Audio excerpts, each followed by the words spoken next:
फिलहाल क्या कुछ चल रहा है, सीधा रुख करें। जयदीप राठी हमारे संवाददाता मौजूद है हरियाणा भवन के बाहर। जयदीप, फिलहाल की तस्वीरें क्या है? मंत्रिमंडल का इस्तीफा हो चुका है और राज्यपाल बंडारू दत्तात्रेय ने इसे स्वीकार भी कर लिया है। आगे क्या रणनीति है, क्या कुछ चल रहा है?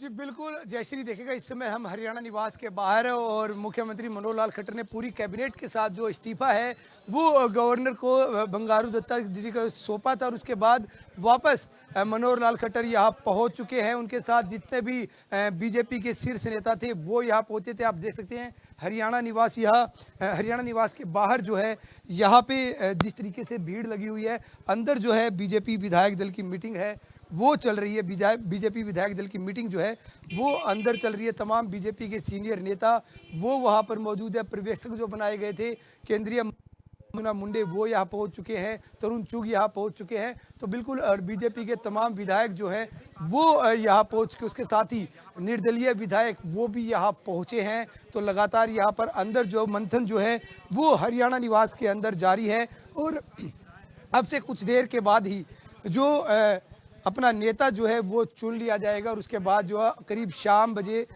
को 4 बजे के आसपास जो है वो राजभवन में जो है दोबारा से मंत्री पद की जो है मुख्यमंत्री पद की शपथ ले सकते हैं। तो देखना होगा कि क्या एक बार फिर तीसरी बार मुख्यमंत्री मनोहर लाल खट्टर बनने जा रहे हैं या बीजेपी विधायक दल की मीटिंग में किसी और नाम पर सहमति बनती है, ये भी देखने वाला होगा। जयदीप, राजनीतिक गलियारे की अगर बात की जाए, क्योंकि जो खबरें होती हैं छन छन कर बाहर जरूर आती हैं, जब इतना बड़ा घटनाक्रम चल रहा है तो सूत्रों के हवाले से खबर क्या रही? क्योंकि कई नाम हैं जो इस वक्त कयास लगाए जा रहे हैं जो कि मुख्यमंत्री पद के दावेदार हो सकते हैं। संजय भाटिया की बात की जाए या नायब सिंह सैनी की बात की जाए या मुख्यमंत्री मनोहर लाल, क्योंकि पूर्व जो शिक्षा मंत्री थे कंवरपाल गुर्जर ने इस्तीफे के बाद एक बड़ा बयान दे दिया है कहीं ना कहीं इसको लेकर के कि मुख्यमंत्री मनोहर लाल दोबारा बनाए जा सकते हैं, यानी तीसरा कार्यकाल उनका हो सकता है। ये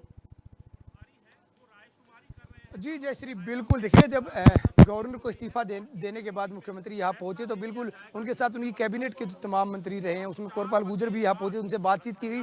उन्होंने कहा कि मुख्यमंत्री नहीं बदले जा रहे, मुख्यमंत्री जो है तीसरी बार भी जो है मनोहर लाल खट्टर ही बनने जा रहे थे। ऐसे में बिल्कुल सूत्रों के हवाले से खबर ये भी है कि प्रदेश अध्यक्ष नायब सैनी का नाम जो है वो मुख्यमंत्री की रेस में आगे आ सकता है। साथ ही करनाल से सांसद है संजय भाटिया, उनके नाम को लेकर भी चर्चा चल रही है, लेकिन ये अभी तक चर्चा ही है, पुख्ता खबर नहीं है।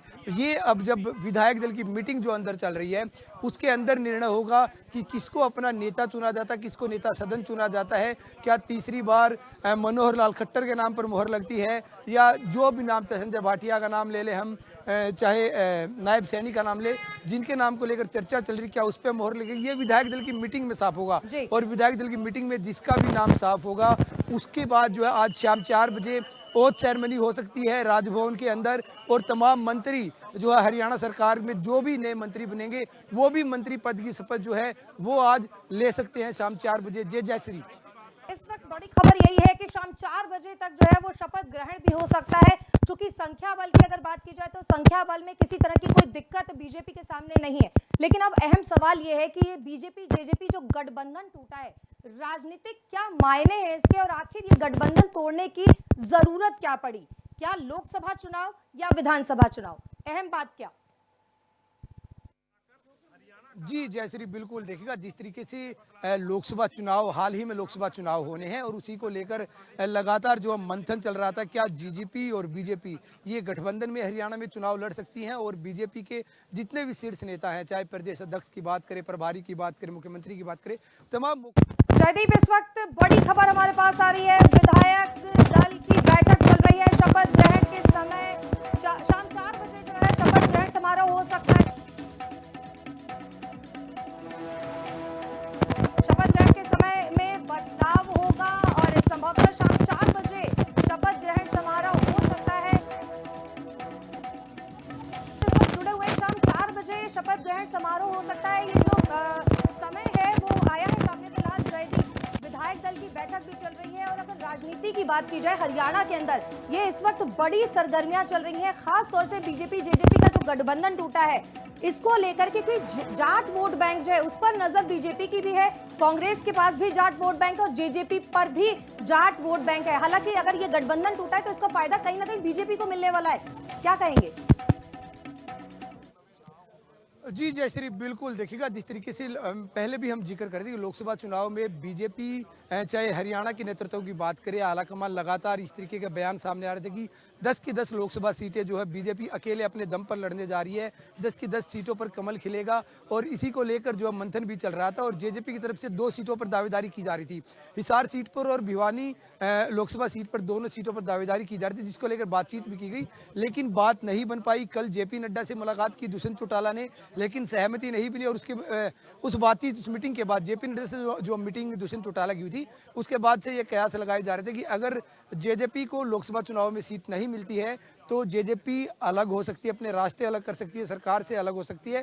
और आज सुबह होते होते इस बात पर पुख्ता मोहर भी लग गई कि जेजेपी और बीजेपी का गठबंधन जो हरियाणा में चल रही थी, सरकार चल रही थी, वो गठबंधन जो है खत्म हो गया है। और इसी को लेकर मुख्यमंत्री ने अपनी पूरी कैबिनेट के साथ जो है राज्यपाल से मिलकर जो है इस्तीफा भी दिया और उसके बाद जो दोबारा से नए मंत्रिमंडल का गठन जो है वो आज होना हो सकता है। आज शाम 4 बजे के आसपास जो है दोबारा से मंत्रिमंडल का गठन हो, नए मंत्री शपथ ले।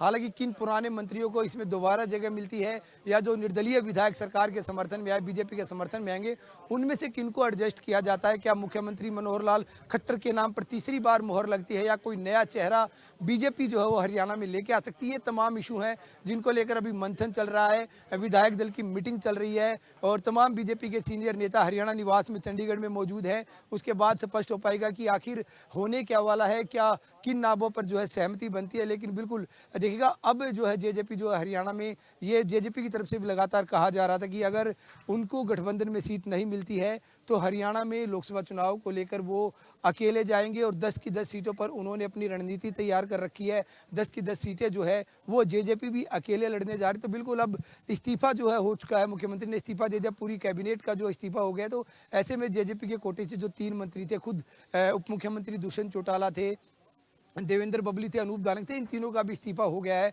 तो बिल्कुल अब ये मुख्य तो अब बिल्कुल राहें अलग हैं और लोकसभा चुनाव बीजेपी भी अकेले लड़ने जा रही है, जेजेपी भी अकेले लड़ने जा रही है। और ये आज का दिन बेहद अहम होने वाला है क्योंकि गठबंधन अब हरियाणा में नहीं रहा है, नए मंत्रिमंडल का विस्तार होगा और क्या देखना हो, क्या तीसरी बार मनोहर लाल खट्टर मुख्यमंत्री पद की शपथ लेते हैं या किसी और चेहरे पर जो चर्चाएं चल रही हैं, क्या कोई और नया चेहरा भी बीजेपी की तरफ से हो सकता है? ये भी विधायक दल की मीटिंग चल रही है, उसके बाद ये चीजें साफ हो पाएंगी। जी जी, तो तस्वीर जो है वो कुछ समय बाद ही साफ हो सकेगी कि आखिर जो है कैबिनेट का विस्तार होगा तो क्या नए चेहरे इसमें शामिल होंगे। एक बड़ा सवाल यहाँ पर यह भी है कि जो निर्दलीय हैं, अभी 4.25 साल जो है बीजेपी ने जेजेपी के साथ निकाले, उस वक्त निर्दलीयों को साथ नहीं लिया क्योंकि कहीं ना कहीं निर्दलियों को साधने के लिए ज्यादा डिमांड्स होती हैं। तो क्या अब निर्दलियों को अधिक मतलब मंत्रिमंडल दिया जा सकता है? निर्दलियों को साधना है, 6 के 6 जो है वो उनके साथ हैं, तो क्या कुछ निकलकर इस वक्त बाहर आ रहा है?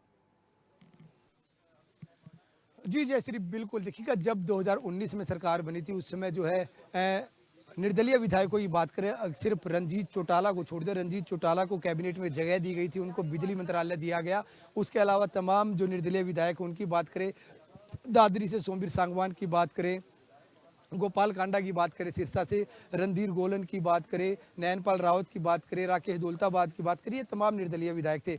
इनमें से किसी को जो है एडजस्ट सरकार के अंदर नहीं किया गया था, लेकिन ये वो लोग थे जिन्होंने जेजेपी बीजेपी गठबंधन होने के बावजूद लगातार सरकार का समर्थन किया है। सदन विधानसभा के दौरान भी व्हिप जारी होने के बाद भी इन्होंने जब अविश्वास प्रस्ताव जो है जब कांग्रेस की तरफ से लाया गया, उस समय भी ये तमाम निर्दलीय विधायक जो हैं वो बीजेपी की सरकार के समर्थन में जो है वो खड़े दिखाई दिए हैं। एक सिर्फ बलराज कुंडू की बात करें, महम से निर्दलीय विधायक है, वो समय समय पर अपना विरोध जो है वो सरकार के खिलाफ जताते रहे हैं और शायद इस समय भी वो जो सरकार के समर्थन में ना हो वो अभी तक मीडिया के सामने भी नहीं आए हैं।